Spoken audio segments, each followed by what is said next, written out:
Olá, tudo bem com vocês? Vamos continuar a leitura do livro? Estamos no capítulo 17.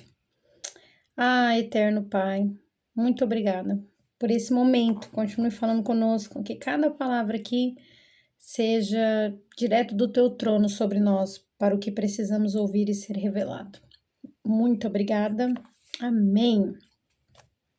Precisamos de estratégias bíblicas às tentações no deserto. Não sobreveio a vocês tentação que não fosse comum aos homens. Está em 1 Coríntios 10, 13. Pois não temos um sumo sacerdote que não possa compadecer-se das nossas fraquezas, mas sim alguém que, como nós, passou por todo tipo de tentação, porém sem pecado. Hebreus 4,15. Está falando do nosso amado Jesus e Yahshua. Quando estava no deserto, Jesus enfrentou 3 tentações. Esse incidente de sua vida é tão importante que 3 dos apóstolos o incluíram em seus relatos. Por muitos anos, tenho analisado essas 3 tentações, pedindo a Deus por uma revelação pessoal e de como elas se relacionam com a minha vida.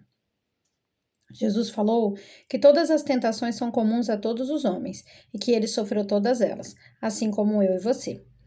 A mim, me parece que a ênfase bíblica sobre essas 3 tentações em sua vida deve significar que elas também são importantes para nós. Se queremos reconquistar a nossa influência na sociedade, é essencial que entendamos as tentações que enfrentamos. Mateus 4, do 1 ao 10. Então Jesus foi levado pelo Espírito ao deserto para ser tentado pelo diabo. Depois de jejuar 40 dias e 40 noites, teve fome. O tentador aproximou-se dele e disse: Se és filho de Deus, manda essas pedras se transformarem em pães. Jesus respondeu: Está escrito, nem só de pão viverá o homem, mas de toda palavra que procede da boca de Deus. Então o diabo o levou à cidade santa, colocando-o na parte mais alta do templo e lhe disse: Se és filho de Deus, joga-te daqui para baixo. Pois está escrito, ele dará ordens a seus anjos a seu respeito, e com as mãos deles o segurarão para que você não tropece em alguma pedra. Jesus lhes respondeu, também está escrito, não ponha à prova o Senhor, o seu Deus. Depois o diabo o levou a um monte muito alto e mostrou-lhe todos os reinos do mundo e o seu esplendor. E disse, tudo isso te darei se te prostrares e me adorares. Jesus lhe disse, retire-te, Satanás. Pois está escrito, adore o Senhor, o seu Deus, e só a ele preste culto. 3 tentações, 3 estratégias. No relato em Mateus 4, encontramos as palavras de tentação vindas do diabo e as palavras de Deus que Jesus usa para combatê-las. Cada um dos 3 elementos são vitais para a compreensão. Começamos com Jesus foi levado pelo Espírito. Essa abertura me deixa chocada, mexe com as minhas ideias pré-concebidas do que significa quando o Espírito de Deus está agindo na minha vida. Não importa o quanto eu leio o contrário nas Escrituras, eu continuo achando que ser guiado pelo Espírito é muito bom. Irá me levar a lugares maravilhosos. Mateus disse que ele foi levado ao deserto. Ao deserto? Eu pensava que o Espírito de Deus tinha de nos levar para a terra prometida, para a paz, amor, alegria e para a vida abundante. Bem, o Espírito também levou Jesus ao deserto. O propósito do Espírito Santo ao levar Jesus até lá foi para ser tentado pelo diabo. Ele não foi tentado porque Satanás armou para ele. Ele não foi tentado porque ele tinha algum pecado em sua vida. Deus o levou a essa tentação estrategicamente planejada para prepará-lo para o chamado de sua vida. O diabo estava envolvido, mas era Deus que era o agente ativo da situação. Depois de jejuar por 40 dias e 40 noites. Quando ele estava com fome, fraco, isolado e vulnerável de todas as formas, veio o ataque. O Espírito de Deus o levou a jejuar, o levou ao deserto e o levou a um estado vulnerável, então permite e até incita o acusador de sua alma a vir naquele momento. Isso testa a nossa compreensão quanto aos métodos e o caráter de Deus. Mesmo sabendo que a sua força é provada em sua fraqueza, ainda acreditamos que os ataques virão quando estamos fortes, mesmo sabendo que devemos diminuir para que ele cresça. Acreditamos que a maturidade espiritual significa que somos mais fortes. Jesus estava com fome. A simples e enfurecida humanidade de Jesus. Esse entendimento nos confronta. Quando queremos ser mais que humanos e quando desejamos que o mundo nos veja como fortes e invencíveis. Uau! Não sei você aí, mas Aqui foi uma pedrada. A profunda necessidade humana que ele sofreu expõe o nosso desejo orgulhoso de não ter necessidade alguma. Sua identidade diante de uma necessidade física. É no deserto, nessa situação miserável de profunda necessidade física, que o tentador aproximou-se dele e disse: Se és filho de Deus, manda que essas pedras se transformem em pães. Atenção aqui. Qual é a tentação? Deus pode transformar pedras em pães? Claro que sim. Isso não tenta o poder de Deus. Deus quer prover para os seus filhos? Sim. Ele se preocupa com as suas necessidades físicas? Claro que se preocupa. Uma criança jamais pedirá pão e receberá uma pedra de seu pai. Não é o poder e o amor de Deus pelos seus filhos que está sendo testado aqui, mas é algo muito mais sutil e muito mais humano. A palavra-chave aqui é se. Se és o filho de Deus, Jesus está sendo tentado a duvidar da sua identidade. Em face de uma necessidade legítima de Jesus, o diabo diz: Você é mesmo o filho de Deus? Você está com fome, com sede, fraco e sujo? Será que você é amado e poderoso? Será que você é o amado e poderoso Messias? Então prove. Faça um milagre para que eu veja. Dê uma pequena demonstração de seu poder galáctico. Dê de comer a você mesmo. Produza um pouco de pão milagroso, se é que você consegue. Uau. Mais tarde em sua vida ministerial, pelo menos 2 de seus milagres públicos foram a produção de uma quantidade milagrosa de pães. Porém, sua capacidade de produzi-los não era o teste daquele momento, nem se conseguiria persistir em face de uma necessidade física. O teste aqui é duvidar de quem ele era em Deus, duvidar de sua condição de filho. Essa é a primeira tentação. Jesus não cai nessa tentação quanto à sua identidade. Ele responde: está escrito, nem só de pão viverá o homem. Eu tô emocionada. Não sei você, mas uau. Ele não nega que está com fome. Ele não nega que, assim como todos os homens, ele precisa de pão. Ele não começa uma discussão sobre a capacidade de Deus de prover quando há necessidade. Ele simplesmente reconhece que pão não é a nossa única necessidade e continua a citar mais passagens das Escrituras. Mas de toda palavra que procede da boca de Deus. Toda palavra. Não somente algumas das palavras de Deus, mas todas elas, incluindo as palavras faladas por Deus em 5 versículos anteriores. Este é meu filho amado em quem eu me agrado. A palavra tinha sido dita através dos profetas, dos anjos, dos reis magos, de Isabel, de Maria, de José e de uma voz vinda do céu. Jesus não iria duvidar dessas palavras apenas porque estava enfrentando necessidades. O inimigo acaba derrotado por Jesus, que se firma nas palavras de seu pai sobre quem ele é. Fim do primeiro round. Necessidade de demonstrar autoridade espiritual. Segundo round. Novo cenário, o diabo leva Jesus até a cidade santa e o posiciona no ponto mais alto do templo. Como ele fez isso? Foi através de uma visão? Ou Jesus foi transportado da mesma maneira que Filipe experimentou em Atos 8, 39, 40? Não sabemos, mas ele está experimentando algum tipo de manifestação. Ele estava em um lugar, o deserto, e agora encontrava-se no pináculo do templo. Que sensação violenta ele deve ter sentido. Que adrenalina! O contexto havia mudado de uma necessidade física para a exaltação espiritual. Satanás havia levado Jesus para a cidade santa, o templo sagrado, o centro da religião e o mais alto dos símbolos espirituais da terra. Se és filho de Deus, Satanás fala as mesmas palavras que antes. A tentação é a mesma, então? Sim, mas o cenário não é mais um contexto de fraqueza e necessidades físicas. Agora, Jesus se encontra diante da exaltação espiritual. Ele está no alto e olhando para a sua cidade santa, do topo do templo, tentado a duvidar de sua identidade, a duvidar de que ele é filho, de que ele é o filho, e ter de provar isso. Seria sua oportunidade de provar para todos quem ele era. Essa é uma tentação poderosa. Se você já serviu a Deus, você já experimentou essa tentação. Em algum momento, as mãos de Deus ou as mãos de Satanás levaram você a uma posição proeminente, a um lugar de destaque que se é visto pelos outros no ministério. De um lado, você sente alegria de poder servir a Deus de uma maneira especial. Você tem um desejo genuíno de usar essa exposição para ajudar mais efetivamente as pessoas. Porém, sempre há algo mais se agitando internamente, como uma luta interior. Você realmente acredita que Deus pode te usar? Você é bom mesmo? Então prove. Faça algo espetacular. A tentação é provar que você é poderoso no ministério. Uau! A tentação nos leva a querer provar nossa autoridade espiritual ao invés de mantermos o nosso foco no Pai. Começamos a precisar orar, orações maiores, a pregar sermãos melhores e a ver mais milagres. Em breve, a necessidade de ver o espetacular se torna o nosso alvo. A ênfase muda para longe do Pai, para longe da simples e segura obediência à sua vontade e passa para o nosso próprio desempenho e necessidade de provarmos que somos seus herdeiros.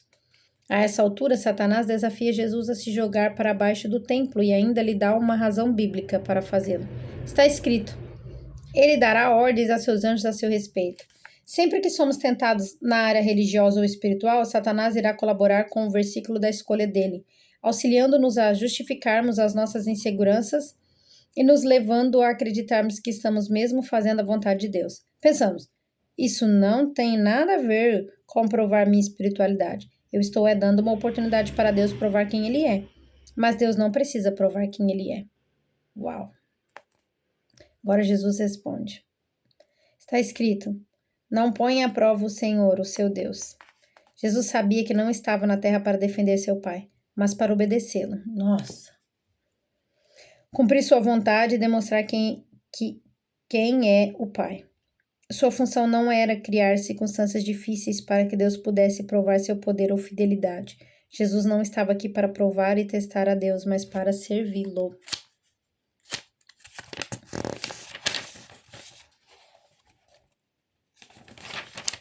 É isso. 190 páginas. Comum a todos, identidade. Existem tentações básicas e comuns a todos aqueles chamados para seguir Jesus. Na insegurança, começamos a duvidar do que o Pai já falou, ser verídico, ser verdadeiro. Que somos aceitos como herdeiros do seu reino. Quando duvidamos dessa posição, o inimigo nos leva a nos esforçarmos para demonstrar a prova disso. Se você é filho de Deus, cure aquele bebê, cure o seu corpo, veja o dinheiro entrar, etc. Se você é um herdeiro do reino de Deus, corra o risco, prove essa palavra, você sabe quem você é. A tentação não é reconhecer nossa identidade em Deus. Jesus sabia quem ele era. No seu batismo, o Pai falou, este é meu filho amado em quem me agrado. Está em Mateus 3,17. Jesus acreditou no Pai. Para o Filho de Deus, a questão da sua identidade já estava resolvida. Ao ver isso, Satanás segue então para a próxima tentação. Terceira tentação. Identidade certa, visão certa, estratégia errada. O terceiro round é uma mudança na estratégia do inimigo. Quando Satanás descobre que uma tentação não está funcionando na nossa vida, ele vai tentar outra. Depois o diabo levou a um monte muito alto e mostrou-lhe todos os reinos do mundo e o seu esplendor. Esse é um cenário bem diferente. Primeiro, Satanás tentou Jesus através da fome e necessidades físicas. Depois o tentou com o desejo de poder religioso e agora com as nações. Isso me faz recordar da imagem que João descreve em Apocalipse, onde Jesus, de volta em seu trono, tem a glória de todas as nações desfilando diante dele. Satanás mostra uma visão a Jesus, todas as nações em todo o seu esplendor. Que visão deve ter sido? O inimigo deve ter pensado que isso iria com certeza atrair o Filho de Deus. Mas desejar as riquezas das nações e o poder que elas representavam não foi a tentação de Jesus. A essência dessa tentação está nessas palavras. Tudo isso lhe darei, se te prostrares e me adorares. Aqui vemos algo estranho. As nações e todo o seu esplendor já pertenciam a Jesus. São dele por herança e o Pai já tinha assegurado que pertenciam a ele. Então, qual é a tentação que Satanás está oferecendo? Não é uma questão de identidade. Também não é uma questão de falta de direção. As nações e todo o seu esplendor pertencem a ele. Então, qual é a tentação? Método errado, o inimigo diz. Tudo bem, você sabe quem é. Você sabe que não tem que provar nada e você sabe que tudo te pertence. Vou então te fazer uma oferta melhor que a do Pai e te dar as nações agora. Sem espera nem ridicularização, sem oposição, sem julgamento, sem prisão, sem açoitamento, sem cruz, sem morte. Jesus pode ir direto da vida simples de um carpinteiro para a vida do soberano do universo. Tudo o que ele precisava fazer para alcançar mais rápido a sua visão era mudar sua sujeição ao método do Pai para uma sujeição ao método de Satanás. A quem ele iria obedecer? Se te prostrares e me adorares, disse Satanás. Somos a maior igreja da história. Nossa, preciso respirar aqui. Forte, né? Somos a maior igreja da história.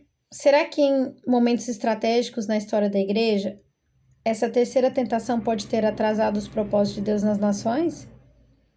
Será que nas cruzadas, seus expedicionários compreenderam sua identidade em Cristo e a visão para as nações, mas corromperam os propósitos dele, prostrando-se a uma metodologia de poder? Abraçaram a visão de Deus, mas a estratégia do inimigo? A espada ao invés do coração de servo de Jesus? A espada ao invés do coração de servo de Jesus. Ao analisarmos o panorama histórico da igreja na tentativa de discipular as nações, será que essa última tentação não tem sido o nosso maior obstáculo? Jesus se recusa a ser dominado e repreende seu inimigo, pela primeira vez chamando-o pelo nome, dizendo: retire-se, Satanás, pois está escrito: adore o Senhor, o seu Deus, e só a ele preste culto. Às vezes fico curiosa em saber se Jesus sabia que estava dialogando diretamente com Satanás antes dessa última tentação. Geralmente, interpretamos a vida de Jesus como se ele tivesse tido o benefício de ter lido a sua própria história. Foi o Espírito que o levou ao deserto. Será que ele pensou que as duas primeiras tentações vieram do Espírito? Não sabemos. Jesus não reage pelo nome nas duas primeiras tentações, mas sabemos que Jesus claramente identifica com quem ele está falando quando o caminho fácil, rápido e sem sacrifício para a visão das nações, baseado numa simples mudança de aliança de poder, é a proposta a ele. Jesus está tratando com o próprio Lúcifer. O que podemos aprender com essa importante etapa na vida de Jesus ao contemplarmos o nosso próprio desejo de discipular as nações? Primeiro, que identidade será um conflito para o corpo de Cristo. Então, essa é a primeira lição, né? Que a identidade será um conflito para o corpo de Cristo. Quem somos nós para falarmos de construir nações em face de tanta necessidade, fome, pobreza e enfermidades? Quem somos nós e o que esperamos alcançar nas nações se não podemos realizar os feitos milagrosos mais simples? E, finalmente, a mais sutil de todas as tentações, a estratégia mais fácil e rápida para alcançar o nosso objetivo. Nossa. Por muitos anos trabalhei em Washington, D.C. Grupos de cristãos estavam vindo em massa como uma nova visão para discipular a América do Norte. O poder, entre aspas, da capital era ainda tangível. Conforme as novas pessoas chegavam à cidade, era possível ver a atmosfera do lugar começando a influenciá-las. Fossem eles políticos, ativistas, lobistas, cristãos ou não, a mudança de serviço nacional para poder nacional como objetivo era dramática. Vi poucos que conseguiram resistir a essa tentação.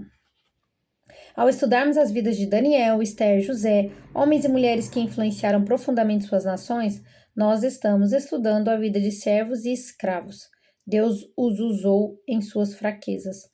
De sua posição de servos, eles ganharam grandeza para o reino de Deus. A estratégia de Jesus é sempre uma estratégia de servos. Uau! Que capítulo! Eu não sei você, mas eu preciso digerir tudo isso. E sou grata a Deus pelo privilégio de ler essas palavras. Ai, o que dizer perante tudo isso, né?